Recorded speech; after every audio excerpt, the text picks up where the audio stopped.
که ناهیله یې یوه شیبه. یوه ورځ شیطان پرېکړه وکړه چې نور خپل شیطانت پرېږدي او خپل شیطاني وسایل په ارزانه بیه وپلوري.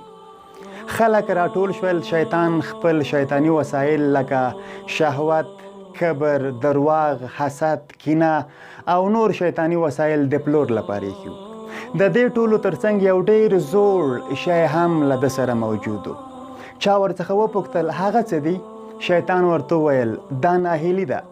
بیا ورڅخه وپوښتل شول ولې قیمت دومره لوړ ده؟ شیطان ورته وویل کله چې زما ټول شیطاني وسایل پاتې راشي، کله چې د یو چا په بېلارې کولو کې زما هره وسیله او هر چل ناکام شي، زه بیا له دې وسیلې څخه کار اخلم. دا زما تر ټولو مؤثره وسیله ده. د دې په واسطه زه د انسان زړه ته داخلیږم، بیا چې هر څه وغواړم ورباندې کولی شم، ځکه یې قیمت لوړ ده. ولې ناهیلي یو؟ اقتصادي مشکلات، کورني مشکلات، روحي فشارونه، ورځنۍ ستونزې، دا ټولې زموږ د ژوند حصه ده. دا تنها په تا نه دي، په ټولو دي.